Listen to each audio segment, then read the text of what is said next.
Eu quero convidar você a abrir a sua Bíblia, que é a palavra do Senhor, no caderno de Êxodo. Por favor, abra a sua Bíblia no caderno de Êxodo. Nós vamos meditar no capítulo de número 3. Eu estou dizendo, nós vamos ler o capítulo de número 3 do caderno de Êxodo. E a palavra nos diz assim: apacentava Moisés o rebanho de Jetro, Reuel, seu sogro, sacerdote de Midian. E certo dia, conduzindo as ovelhas para além do deserto, chegou a Horebe, o monte de Deus. E ali o anjo do Senhor se revelou a ele numa chama que saía do meio de uma sarça, e Moisés observou a sarça, e eis que ela ardia no fogo, contudo não era consumida pelas chamas. A palavra nos fala que Moisés, ele estava fazendo algo. O que é que Moisés estava fazendo? Moisés estava cuidando das ovelhas do seu sogro Jetro. É o que a palavra está dizendo. Que Moisés estava cuidando das ovelhas. Mas você sabe quem era Moisés? Moisés não era um pastor de ovelhas. Moisés era filho de hebreu e fora criado no palácio de Faraó, porque a mãe colocou Moisés em um cesto de vime e permitiu que o rio levasse, porque as crianças hebreias estavam sendo mortas. Então Moisés foi criado na condição de um príncipe. Você tem ideia como é que alguém é criado, como é que alguém vive dentro de um palácio? Não era um palácio qualquer, era o palácio mais importante daquela época, porque o Egito era um império que dominava toda a face da terra, e Moisés fora criado dentro de um palácio, com todas as regalias, com as babás cuidando dele, com os médicos cuidando dele, com os mestres ensinando a ele. E Moisés cresceu, e Moisés tinha muito conhecimento. Moisés tinha conhecimento na parte da ciência, na parte da política. Moisés tinha conhecimentos gerais, porque afinal de contas ele morava dentro do palácio, ele fora criado na condição de como um filho ou um neto de Faraó. E aqui a palavra fala que ele estava cuidando de ovelhas. Que história é essa? Deus tinha um projeto muito grande para a vida de Moisés.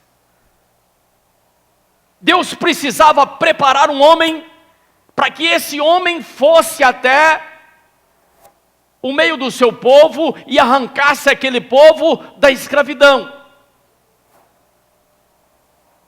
E Deus escolheu exatamente a Moisés. Moisés estalava o dedo e vinha água fresquinha. Haviam as pessoas que ficavam abanando por conta do calor. Moisés tinha os seus banhos especiais, Moisés tinha os seus banquetes, porque ele morava, afinal de contas, ele morava dentro de um palácio. Mas Deus precisava fazer algo na vida de Moisés, Deus precisava preparar Moisés. Então acontece algo lá no Egito, e Moisés tem que fugir, Moisés tem que ir para longe. E para aquele lugar onde ele foi, ele acabou se tornando um pastor de ovelhas. Querido, entenda algo, um pastor de ovelha era exatamente a profissão mais simples, a profissão mais pequena, uma profissão que certamente alguém que morava dentro do palácio jamais gostaria de ter a profissão de pastor de ovelhas. Porque cuidar de ovelhas não é brincadeira. Levava as ovelhas, que eram muitas, e algumas fugiam, algumas saíam correndo, e Moisés tinha que correr atrás e buscar aquela ovelha. Outra ovelha escapulia para o outro lado, outra ovelha estava distraída, e ele passava o tempo todo cuidando de ovelhas. Mas como pode?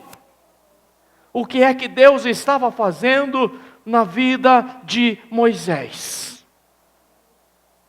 O que é que Deus faz na nossa vida quando Deus nos leva a algumas situações, algumas coisas que de imediato nós não entendemos e nós perguntamos: Deus, por que é que eu estou vivendo isso? Deus, por que é que eu estou passando isso? Gosto tanto do almocinho da mamãe, gosto tanto da caminha arrumada, gosto tanto do conforto da minha casa, gosto tanto de receber as coisas da minha mão, mas chega um determinado momento que nós precisamos partir para um deserto, onde Deus vai nos tratando, onde Deus vai nos lapidando, onde coisas vão acontecendo e de imediato nós não entendemos, mas Deus está no controle da nossa vida. O tempo todo, Deus estava no controle da vida de Moisés. É muito fácil glorificarmos a Deus, dizermos aleluia, cantarmos hinos maravilhosos, quando todas as coisas estão indo bem. E quando as coisas não vão bem? E quando os problemas acontecem? E quando você entra em um deserto, meu querido, de uma forma inesperada,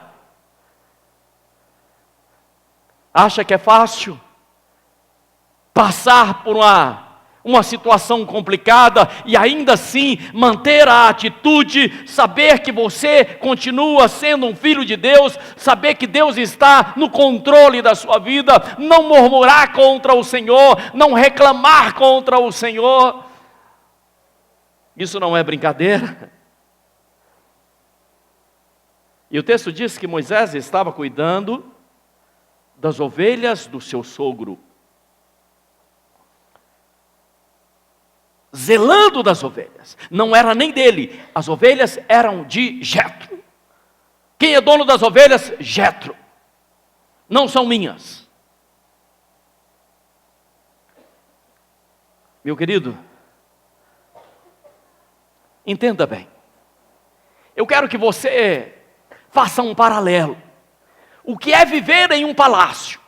O que é ter todo o conforto? Imagine alguém criado pelo presidente dos Estados Unidos.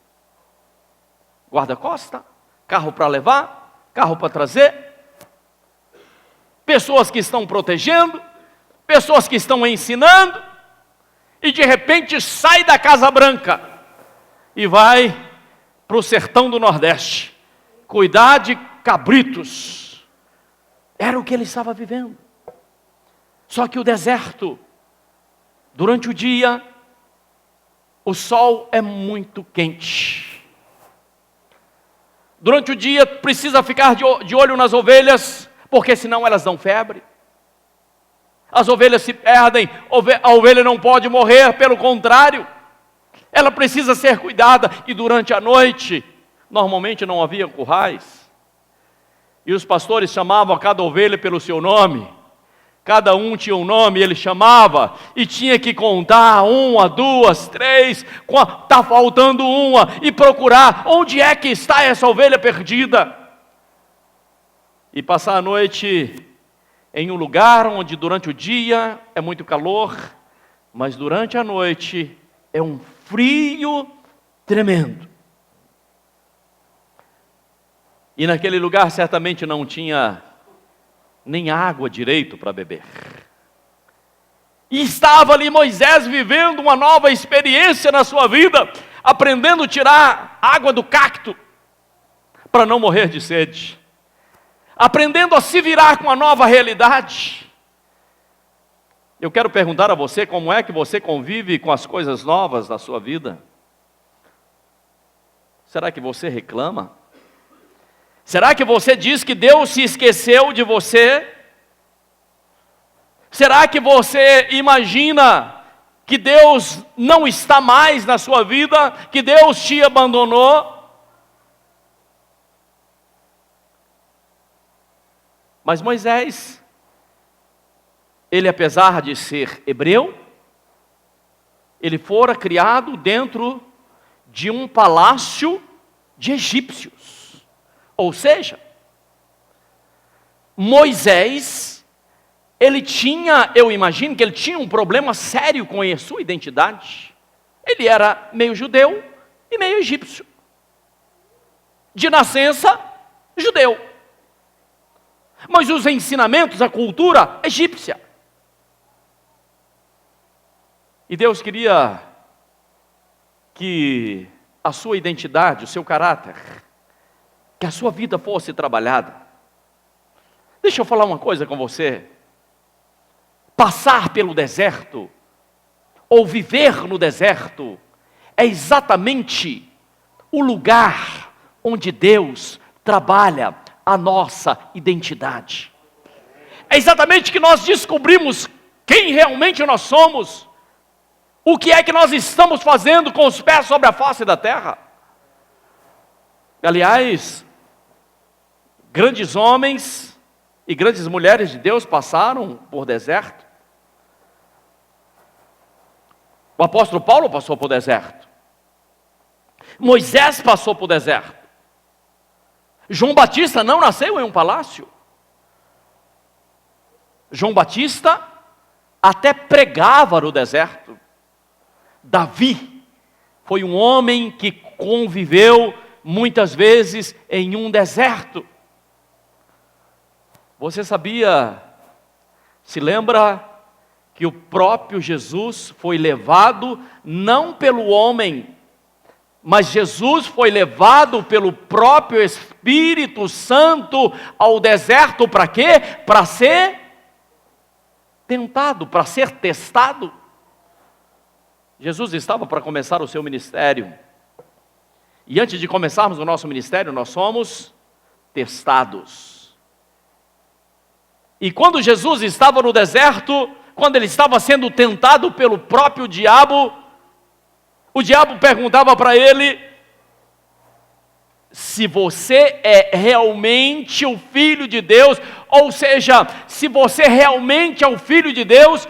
O inimigo estava, na verdade, levantando suspeitas sobre a identidade de Jesus. Quantas vezes você imagina que determinadas coisas não é para você, ou não são para você?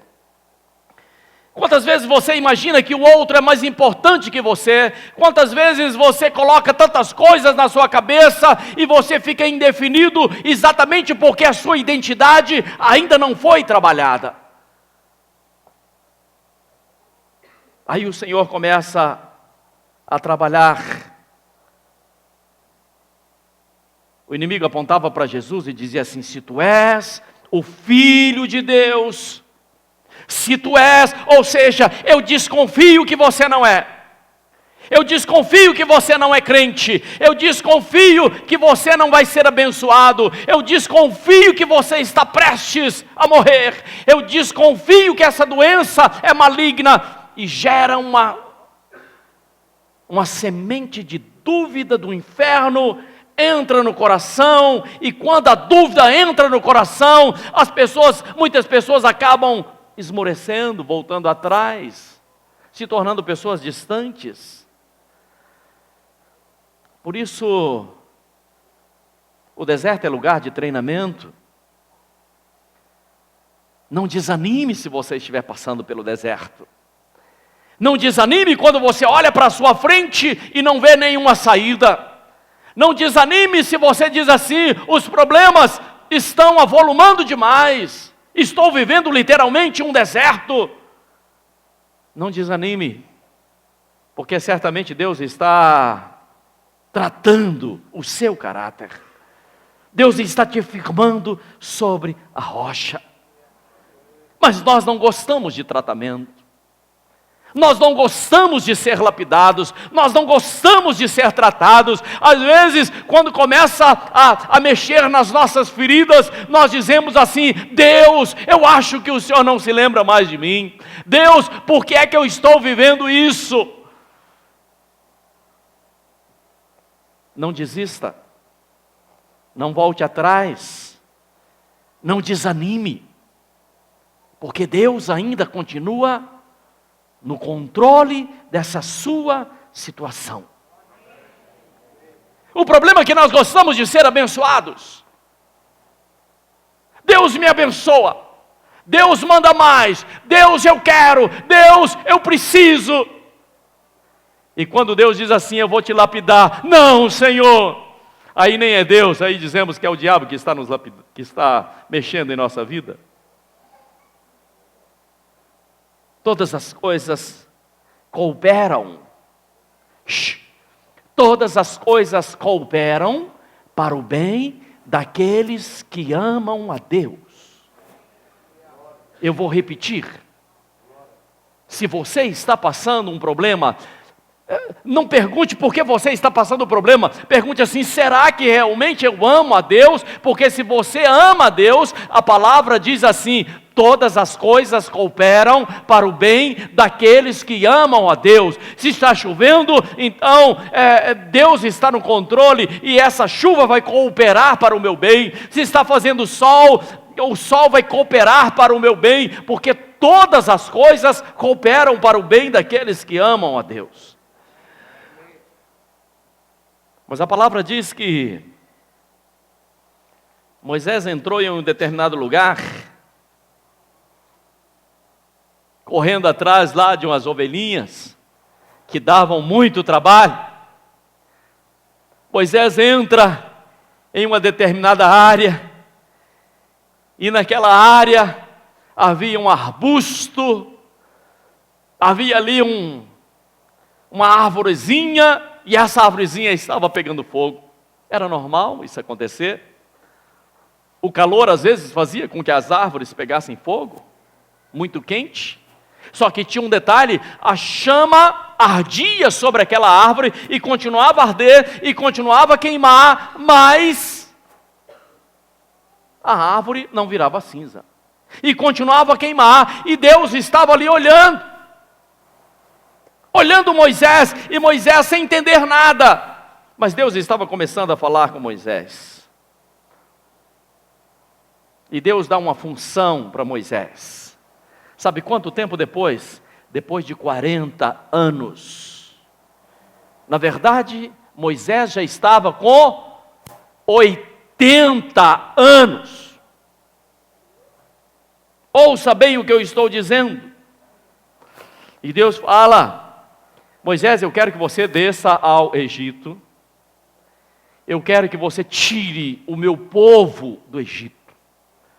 Eu quero que você tire o meu povo da escravidão. Eu quero que você vá e você oriente o meu povo. Moisés, já com 80 anos, hoje é tão comum a gente ver pessoas com 40, achar que está velho demais, não é verdade? E tinha um detalhe: Moisés era gago. Como é que eu vou voltar ao Egito e tirar aquele povo daquele lugar? Lá tem tantos jovens. Por que é que Deus não usa esses jovens? Por que é que Deus não levanta um lá de 20 anos, de 30? Mas a mim, já com 80 anos. Querido, o que Deus tem para a sua vida é com você. Quando Deus te fez com um projeto. Cada um de nós carregamos dentro de nós um projeto do Senhor. E podemos fugir. E quando fugimos não somos felizes. E quando vamos embora, e quando os batemos em retirada e quando nos escondemos. Na verdade, quando o projeto de Deus não se cumpre na minha vida ou na sua vida, nós nos sentimos pessoas frustradas. E Deus não quer que você seja frustrado. Deus quer que você seja realizado. Quantas vezes você diz assim, mas o fulano está mais preparado do que eu, deixa para ele. É ele que vai fazer isso. Ele é mais estudado do que eu. Ele tem mais cultura do que eu. Ele tem mais possibilidades do que eu. Eu quero que você entenda uma coisa. Deus estava tratando, mais uma vez, com Moisés, porque era um velhinho que achava que não conseguiria mais realizar nada na sua vida. E Deus estava dizendo, eu estou com você, eu irei com você, eu vou te orientar. E quando Deus chama, Deus orienta, e quando Deus orienta, meu querido, ainda que as circunstâncias sejam diferentes, ainda que os problemas, você não veja uma solução, mas Deus está no controle. Eu quero convidar você a colocar a mão sobre o seu coração nesse instante. Eu quero convidar você a fechar os seus olhos. Eu quero orar por você nesse dia de hoje. E a minha oração por você nesse dia de hoje é exatamente para que você descubra o sentido da sua vida. Para que Deus revele ao seu coração o que é que Ele tem com você. Por que é que você está vivo até hoje? Por que é que você continua com os pés sobre a face da terra? Feche os seus olhos onde você se encontra. Deus, nós te adoramos, nós bendizemos o teu nome. Nós te glorificamos, ó Pai. E nesse dia de hoje, eu quero clamar ao Senhor por esse homem, por essa mulher. Pai, levante o abatido, alcance o perdido, dê um novo vigor, Pai, a essas pessoas que já não têm mais esperança. Que Deus te abençoe, que Deus te guarde, em nome de Jesus. Amém, amém e graças a Deus. Vamos dar uma forte salva de palmas a Jesus.